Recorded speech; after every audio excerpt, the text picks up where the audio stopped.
Welcome to this AI generated art course. In this class, you're going to learn everything from creating digital art to photorealistic images to turning yourself into a fantastical character.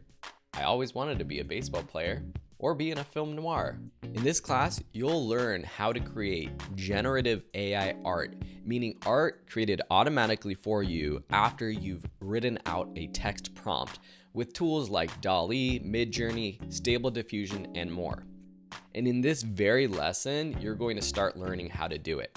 You'll learn how to write prompts that get great results, and then how to use some more advanced techniques in terms of prompt writing, but also using the tools to get even better images. Who are your instructors? I'm Phil Ebener, and I've been creating online courses that teach creative skills for over a decade. And with this class, I've partnered with a good friend and artist, Viola. She's an amazing creative person, and she's going to be the lead instructor for most of the class. And I'm going to come in every now and then with case studies to show you some additional ways of how I'm actually using these tools to run my business. So I know you want to get started with learning, so let's actually dive in and learn how to use these tools right now. The basic process for any of these tools is one, you write a prompt. For example, digital art of a cartoon plumber holding a fiery flower that shoots fireballs in a jungle setting. So you can make your prompts as descriptive or not descriptive as you want, and you're going to learn in the next section of this course advanced ways to come up with prompts, to find inspirational prompts with some great tools online. But basically, you write out a prompt, plug it into the tool, and it's going to spit out an image for you. So here are two examples that came from that same prompt, one with Midjourney, one with DALL. Now you can see the difference in terms of the quality and the specificity of what I was going for.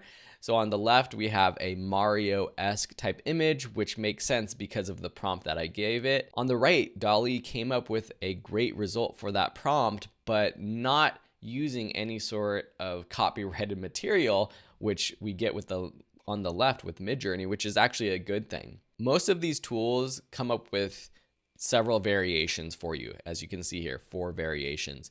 From here, the next step is to make additional variations based off of one of these images. So you pick one that you like, and then the tool will provide a few different options for you. So you can see subtle variations in Midjourney on the left with the facial features, where the eyes are looking, how the fiery flame flower looks.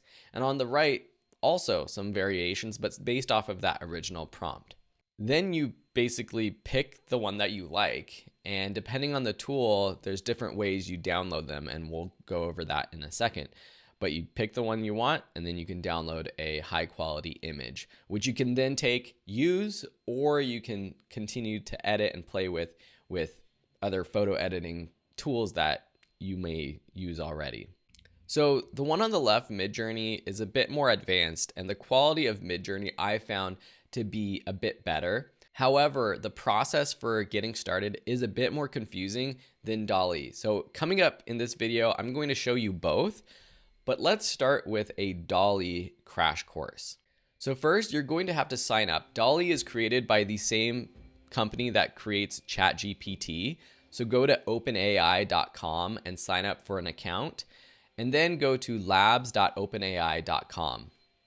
You're going to type a prompt into the search bar and then basically go through the process, and I'll show you that. So here's OpenAI's website. If you go to product and click DALL 2, currently they're using the DALL 2 version. Click try DALL down in the bottom. And then you're going to have to sign in with an account you've already created, or click the sign up button. DALL is not free in the long run, but you get 15 free credits every month to start playing around with it. So you'll see the number of credits you have up in your profile. I've purchased credits myself, so I have 110, but if you want to just get started and play around right now, you can do it for free. At the top in the search bar, you see an example of a prompt. I don't want you to worry too much about perfecting your prompt right now. You're going to learn a lot of advanced techniques in this course. Just think of a description of a thing and then maybe how you want it to look. You can see the example here is an impressionist oil painting. You could do anything from an oil painting to a sketch drawing to a photorealistic image to digital art. An example would be a watercolor painting of a campground on a mountain at sunset. Once I click generate, it's going to take some time to actually generate. And now we have some examples of a campground watercolor painting. Maybe I don't like the watercolor effect, so I'm going to try a pencil sketch of a campground on a mountain at sunset. And here we have 4 more options. Let's do one more. A 3D rendering of a campground on a mountain at sunset. And here we have a much different image. So say we like this one best. This is when we could click on the image. Here we can start to edit it, or we can create variations. So I'm going to click variations. In this video, I'm not going to go over editing. Viola tackles this in the DALL section in depth. But here now we have some different variations that we can go through. And if we're happy, we can then download it. So that's DALL, and I encourage you to play around with it right now. Next, I want to quickly show you how to use Midjourney, because this is a tool that I think is really exciting and does come back with some more advanced images. So Midjourney is a completely separate tool. The first thing to do is sign up at midjourney.com and also discord.com. Discord.com is a server community platform. It's like similar to Slack, if you've ever used that, where it's a place where you can have organized group chats. And Midjourney actually uses Discord as part of the process for creating art, and you'll see that coming up in just a second. So the first thing I would do is actually go to discord.com and log in if you have an account already, or just go ahead and click open Discord in your browser. You're going to select a username and start your registration process. And this is completely free. Next, you'll want to go to midjourney.com and click join the beta. It's going to open up Discord and invite you to accept membership into the Midjourney channel on Discord. If you go back to midjourney.com and you sign in, you'll see your account. And this is where you can manage your subscription, because Midjourney is not free to use. So right now I have the basic plan. I have about 200 generations per month, and it costs $10 a month currently. And so you will have to sign up for an account if you want to get started. So from there, head back to Discord. On this Discord server, there's a lot of different pages with information.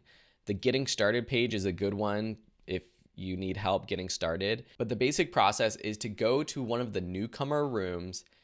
You type in the chat /imagine. That starts the prompt option, and then you put in your prompt. So here you can see that there are a couple newcomer rooms. Sometimes if the rooms are busier, then it slows down the process. So I would go to one that isn't as busy. And here we have the chat on the bottom right, where we type in /imagine.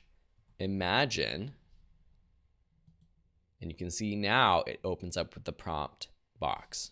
A watercolor painting of a campground on a hill at sunset. When I enter that, it adds that chat to this chat stream. And you can see that it says waiting to start. So you'll just need to wait till it starts, and then you'll see a percentage completion as it creates. You might see other chats start to pop up, and it's easy to be like, wait a second, I'm kind of losing my place. But don't worry, you'll get a little notification when you have a new message, which means your prompt is done. All right, so now my prompt was created. So here we can see that if we click on it, we can see sort of a better view. This is actually really cool, and you can see the quality is a lot higher than DALL for this simple prompt. I really like this one in the bottom right, but I might want to see variations. Now you can see other chats starting to pop up, so we kind of have to scroll up to ours. You can see these buttons here, U1, 2, 3, 4, and then V1, 2, 3, 4. U means to upscale, meaning the quality of this image isn't that great. So if we want to increase the resolution and the quality, and we like one of these, we pick. It goes 1, 2, 3, 4, starting in the top left, top right, bottom left, bottom right. There's also the variation option. So say we really like the fourth one, but we want to see some variations, then we click V4. If you don't like any of them and you just want it to regenerate from scratch, click this regeneration button here. So I want to see some variations for our fourth one. So I'm going to click V4. And if we scroll down, now we can see that we have a new chat from us that's making variations for this image. All right, so now we have 4 more variations, and from here we can pick and choose. We can create more variations, but if we just like one of them, say I like number 2 for this one, for example, what I'm going to do is say click U2 to upscale that one. You can see the notifications up at the top, 2 new messages. And when ours is done, we see this here. So what we can do now is click on the web button. We're going to open up this new image. Now this is on our Midjourney account, and all of our images that we've upscaled save to our Midjourney account. And from here, we could save the image. We can also click the save button here to save it to our computer. So you see these other chats going through. These are other people creating chats. So with the basic plan that I'm on, everything we create is basically in the public domain. It's not private. With a higher tier, you do have access to some private rooms and a private option for creating your art privately. So let's just do one more just to show you. So let's just show you this one more time. Same prompt, but we're gonna do it as a 3D rendering instead of a painting, and we'll see what Midjourney comes up with. Of course, in this class, we'll be talking about prompts, but I find that looking at other people's prompts and seeing what they're typing in is super beneficial in getting inspiration. So you can see this one is a very specific long prompt. Sometimes long prompts are what you'll need. Sometimes it's a little bit too much. You can see examples of, they have insanely detailed and intricate, hyper maximalist, hyper realistic, all of these different terms that you might want to play around with using. And you'll see examples of that in this class as well. All right, so now we have this 3D rendering. I really like this first one. I think it's good to go. I'm gonna click upscale number 1, and there we have it. We have our 3D rendering, a rendering that I would have never been able to do on my own without this tool. So hopefully this is an exciting, quick introduction into these tools and you're understanding how to get started. But there's so much more. So what's coming up next is a full section on prompt engineering, or how we actually come up with the right prompts for any of these tools. And then we have individual sections on each of the tools, from DALL, Midjourney, and then Stable Diffusion, which is a tool that we didn't cover in this first lesson. And then following that, we have a lesson on advanced techniques in using the tools online, and then also using some other outside editing tools to make your images look even better. But in the next lesson, it's just a text lesson with images and sample prompts. I find it super beneficial just to see the examples of the images that these tools are creating with the specific prompt that was used.